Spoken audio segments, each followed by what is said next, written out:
Oui, bonsoir. Donc, on peut avoir sur Excel besoin de créer une colonne avec une colonne avec des lettres A, B, C, D dans l'ordre. Bon, les colonnes par défaut elles sont rangées comme ça, là, A, B, C, D, etc. Donc ça continue. Après on arrive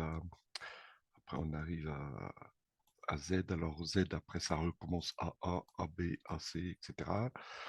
Et ça continue après, on arrive à la fin en deuxième vague, ça continue sur BA, BB.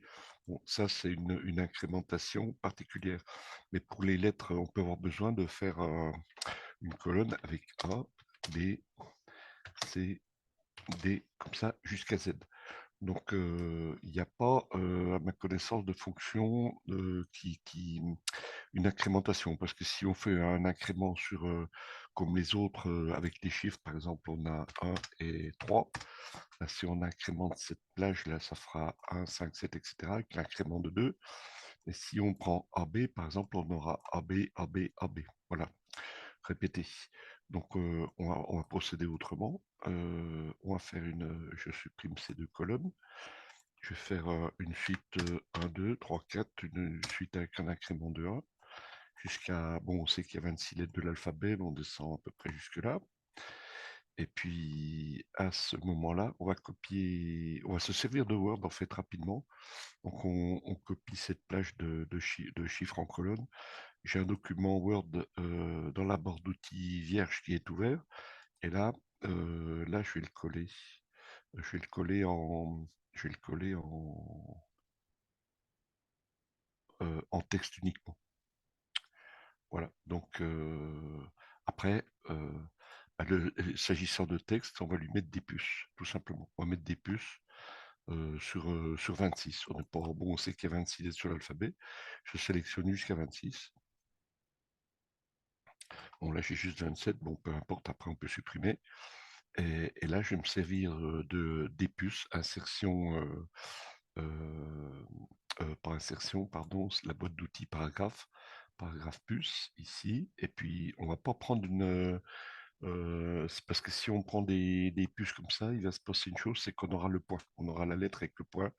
Donc, on va personnaliser, en fait, hein. Voilà, on va prendre l'outil et là, on va définir un format de numérotation. Et puis là, dans le format enfin, c'est indiqué format nombre, mais là, c'est des lettres majuscules ABCD. On va simplement enlever le point en tabulation arrière. Et puis là, on va valider. Et puis là, voilà, on a ça.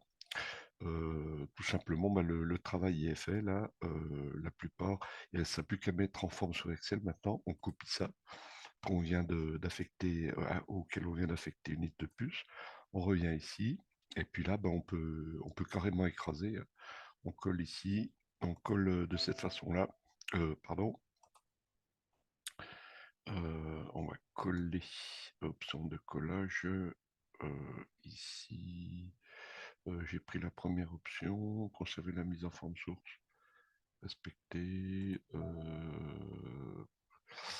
ne correspond pas aux sélections, oui. Ah oui, oui, parce que j'ai pas accepté le format. Bon, ben là, ça se présente comme ça. J'ai un outil maintenant on a les lettres de A à Z en colonne. Il faut simplement mettre en forme la colonne.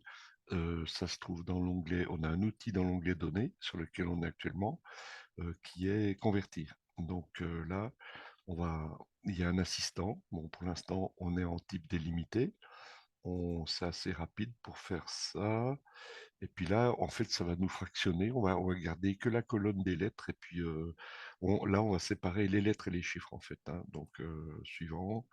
Là, je regarde ce que ça donne comme ça. Voilà, c'est fait. Donc là, là, évidemment, je peux optimiser, avoir que ça. Et puis maintenant, je peux supprimer la colonne des chiffres dont je n'ai plus besoin. Et je me retrouve avec ma colonne, bon, il reste plus que mon 27 ici à la fin. Et là, j'ai ma colonne de A à Z. Voilà, bonne soirée.